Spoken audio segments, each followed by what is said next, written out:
दोस्तों, welcome to my channel मौसमी the girl. कैसे हैं आप सब? तो चलिए आज का किस्सा शुरू करते हैं। आज का किस्सा दूसरे दिनों के किस्साओं से एकदम अलग है, जैसे कि आप लोग थंबनेल पे देख ही चुके हैं। तो चलिए, ये 2009 की बात है, 2009 की बात है। दरअसल 2008 में मेरी पापा की पोस्टिंग श्रीलंका के कोलंबो शहर में हुआ था। अपनी जॉब के लिए वो गए हुए थे और 2009 आते आते मैं और मेरे मम्मी भी उनके पास घूमने के लिए जाते हैं। ठीक है, हम लोग घूमने के लिए जाते हैं और वहां पर उन दिनों एलटीटी का बहुत ज्यादा आतंक मचा हुआ था, जैसे कि आप लोग जानते ही हैं, और जो लोग नहीं जानते वो लोग गूगल करके देख सकते हो।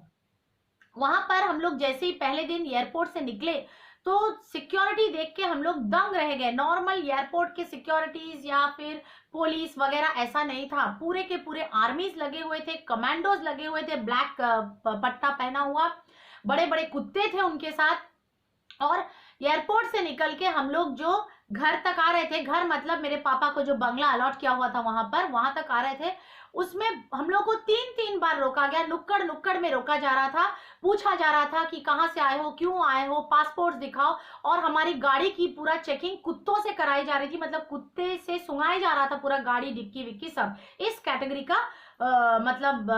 चेकिंग हो रहा था, सिक्योरिटी था, क्योंकि हालात बहुत ही खराब था उस टाइम में उस देश का।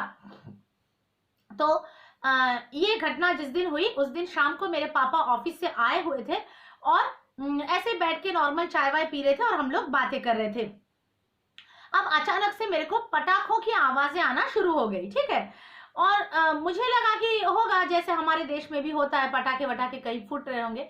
धीरे धीरे वो पटाखों की आवाज ना धीरे आना, मतलब पास आना शुरू हो गई। ठीक है, हमारे पास आना शुरू हो गई और बहुत जोर से आना शुरू हो गई। मतलब जो पटाखों की नॉर्मल आवाज होती है उससे बहुत ज्यादा जोर हो रही थी वो आवाज, और बहुत पास में आती जा रही थी। पटाखे पास में नहीं आते जाएंगे ना। तो मैंने मम्मी से बोला कि ये आवाज इतनी पास क्यों आ रही है और इतनी जोर से क्यों हो रही है? तो मम्मी ने बोला होगा किसी बॉयज का बर्थडे छत वत में शायद वो कोई होता है ना, बॉयज पार्टी करते हैं, बर्थडे पार्टी, पटाखे वटाखे फोड़ रहे होंगे। तो बोल के अनसुना कर दिया। ठीक है, लेकिन मैं कितना भी बात करती जा रही थी फिर भी मेरा ध्यान उधर जा रहा था। बात तो कर रही थी, ध्यान उधर जा रहा था, क्योंकि मुझे लाउड आवाज बिल्कुल नहीं पसंद। मैं घर में गाना भी सुनती हूँ तो बहुत ही धीरे आवाज में सुनती हूँ, ज्यादा आवाज मेरे को नहीं पसंद। तो बार बार मेरा ध्यान जा रहा था उस तरफ।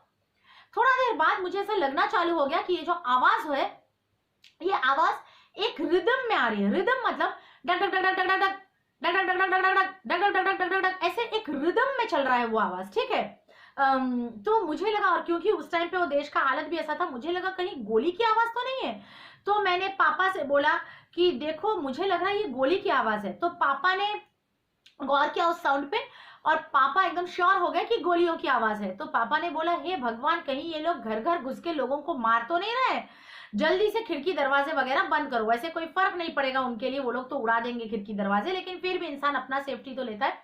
फटाफट हम लोग नीचे के फ्लोर के बंद करने लगे, पापा ऊपर के फ्लोर के बंद करने चले गए। वो 2 माले का एक बहुत बड़ा बंगलो था जो हम लोगों को अलॉट किया हुआ था, और बहुत सारे खिड़की दरवाजे वगैरह थे। 3 तो दरवाजे थे जहां से घर में एंट्रेंस किया जा सकता है। तो सब हम लोगों ने फटाफट बंद कर दिया।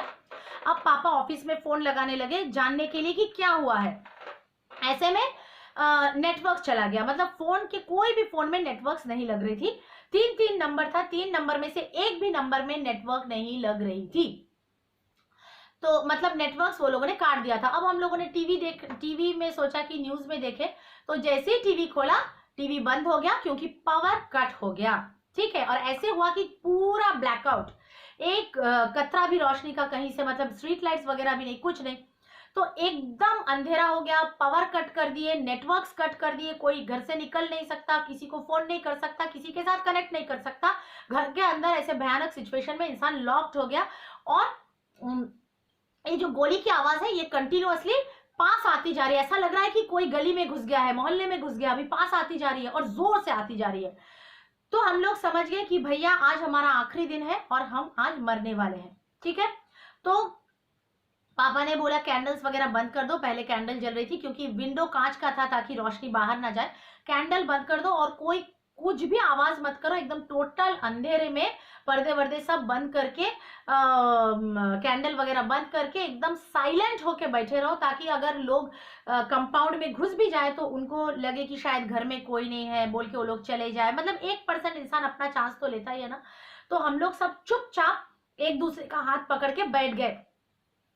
एक उतना बड़ा बंगलो था तो हम लोग एक रूम में ना छुप गए, एक जगह में जाके छुप गए ताकि दरवाजा वगैरह तोड़े तो इंस्टेंटली हम सामने ना दिखे। तो छुप के हम लोग बैठ गए और एक दूसरे का हाथ पकड़े हुए थे। और ऐसे में अचानक से एक मतलब लगभग 20-25 मिनट ऐसे निकल चुका था, तब ना एक ठक से जोर से आवाज आई, बहुत जोर से आवाज आई, जो कि बुलेट की आवाज थी, गोली की आवाज थी। और वो गोली हमारे घर के छत के, मतलब छत तो नहीं, मतलब जो दूसरा फ्लोर था उस फ्लोर पे आके पड़ी और कुछ टूटने की आवाज आई। पहले गोली की आवाज आई, फिर टूटने की आवाज आई और बहुत जोर से आवाज आई। तो हम लोग समझ गए कि भैया हमारे कंपाउंड में लोग घुस चुके हैं, बगीचे में लोग घुस चुके हैं, गोली चला रहे हैं और वो गोली हमारे बिल्डिंग में, हमारे घर में, हमारे बंगलों में पड़ गई है। तो बस हमारा कान बस वेट कर रहा था ये सुनने के लिए कि कब ये दरवाजा तोड़ेगा और हमको वो भयानक मंजर सामने को दिखेगा कि लोग हमारे सामने गोलियां लेकर खड़े हैं और हमको गोलियों से भून रहे हैं।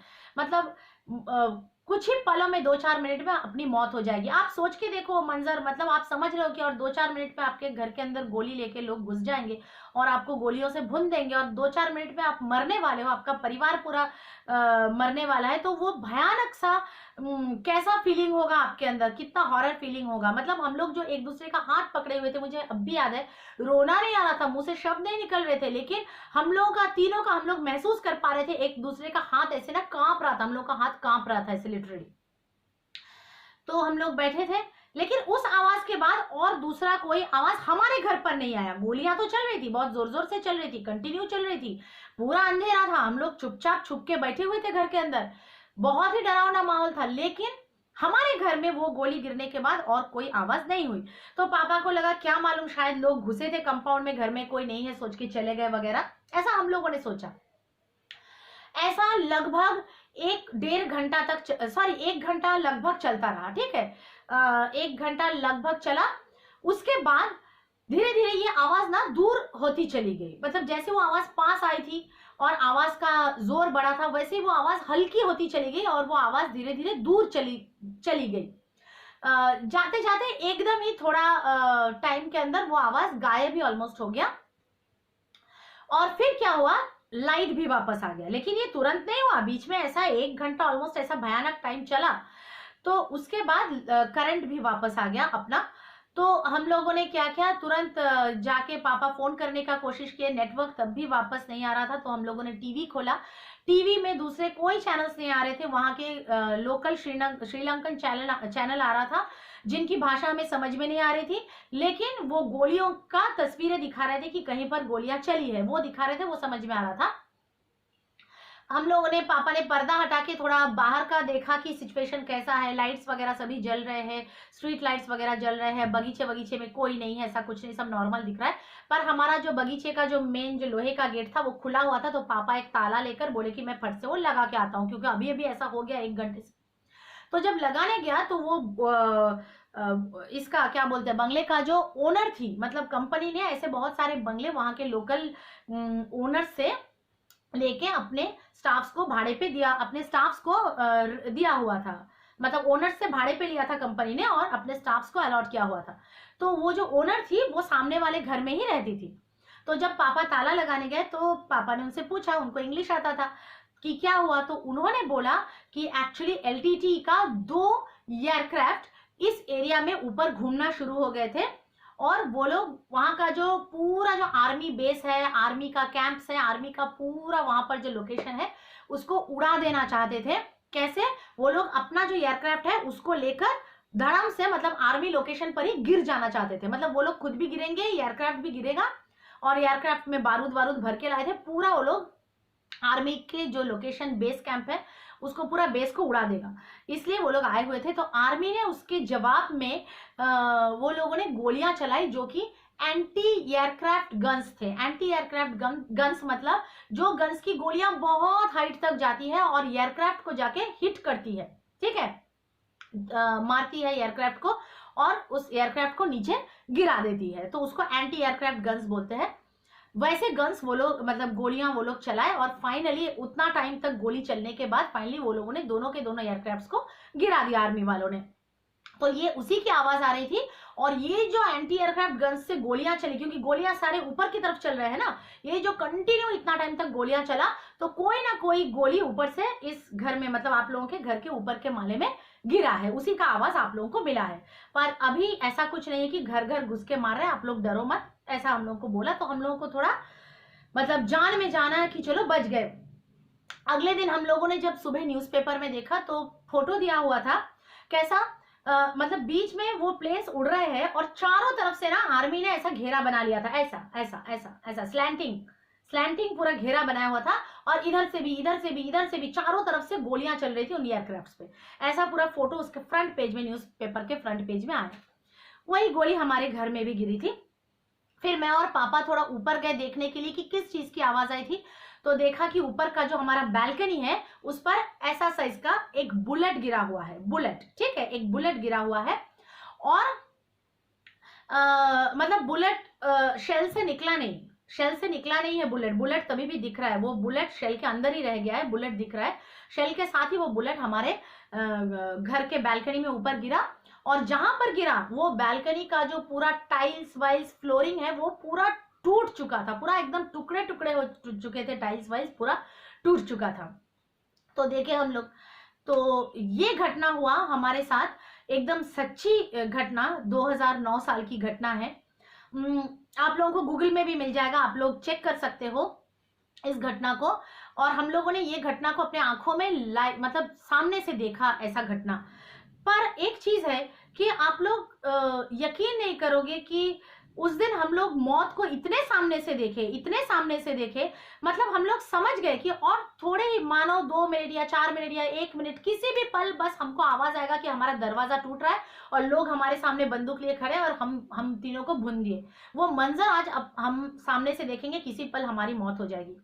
वो जो डर, वो जो भयानक एहसास, वो जो क्या बोलूं मतलब खौफनाक एक मंजर, वो आप सोच नहीं सकते। और उस दिन एक चीज समझ में आ गई कि ये जो लोग बोलते हैं ना, कुछ भी परेशानी आती है लाइफ में, थोड़ा बहुत ज्यादा जो भी हो, लोग बोलते हैं ना अरे और जीने का दिल नहीं कर रहा है, मर जाए तो अच्छा, ऐसा बोलते हैं ना, कितना गलत बात है, कितना गलत बात बोलते हैं।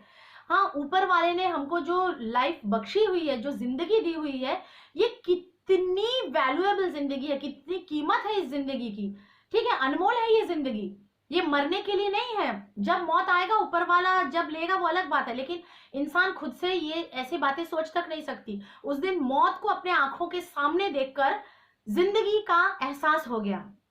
सच में मौत को सामने देखकर जिंदगी की वैल्यू पता चल गई कि भैया जिंदगी क्या होता है, कितनी कीमती होती है जिंदगी, ठीक है, जिंदगी का वैल्यू भी पता चल गया और मौत भी कितना भयानक चीज होता है, मतलब कितना खतरनाक डरावना चीज होता है, वो भी उस दिन पता चल गया।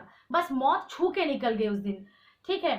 तो उस घटना को कभी जिंदगी में भूल नहीं सकती मैं, और लाइफ में कभी भी मतलब ये घटना याद आता है तो तब भी एकदम दिल अंदर से दहल जाता है, क्योंकि वो एहसास अंदर, वो डर तो चला गया पर वो जो एहसास उस दिन किया था ना, वो कभी भूलने वाला एहसास नहीं है, ठीक है।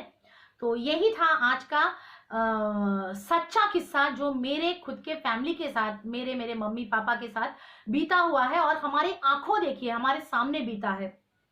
तो सोचा आज ये घटना आप लोगों के साथ शेयर करूं, ठीक है, एकदम प्रैक्टिकल घटना है। तो आज आप लोगों को ये घटना बोला और आप लोग देखिए आप लोगों को ये वीडियो कैसा लगा, आप लोग कमेंट्स कीजिए, जरूर बताइए कि आप लोगों को ये वीडियो कैसा लगा। मेरे सारे वीडियोस को लाइक कीजिए, शेयर कीजिए और मेरे चैनल को जरूर सब्सक्राइब कीजिए। सब्सक्राइब करने के बाद वो पास में जो छोटा सा घंटी वाला बटन है उसको दबाना नहीं भूलना, और उसको दबाने के बाद ऑल वाले ऑप्शन पे क्लिक कर देना, ठीक है। तो आज के लिए इतना ही, और जाते जाते फिर भी एक ही बात बोलूंगी कि प्लीज जिंदगी का वैल्यू कीजिए, जिंदगी बहुत कीमती है जो ऊपर वाले ने हम लोगों को बख्शा है। ये जिंदगी का जो वैल्यू है ना, शायद वो इंसान सबसे ज्यादा समझ सकता है जिसने मौत को सामने से देखा। मौत जब सामने आ जाती है ना, तब लगता है कि भगवान कैसे भी करके इस मौत को टाल दो, कैसे भी करके मौत को टाल दो, कैसे भी करके जीने का एक मौका दे दो। जिंदगी का बहुत कद्र करेंगे, जिंदगी से हम प्यार करेंगे, बस जीने का एक मौका दे दो भगवान। तब ये लगता है, तब पता चलता है जिंदगी क्या होती है। तो प्लीज अपने जिंदगी का कदर कीजिए, कितना भी परेशानी आए, कितना भी आए, डटकर उसका मुकाबला कीजिए, पर जिंदगी को खोने का बात कभी सोचिएगा भी नहीं। ये मैसेज मैं आज इस वीडियो के थ्रू सबको देना चाहती हूँ। और बस आज के लिए इतना ही, मिलते हैं अगले वीडियो में। और शॉर्ट्स तो मैं रोज ही डाल रही हूँ, आप लोग देख ही रहे होंगे। और तब तक के लिए चलती हूँ, बाय।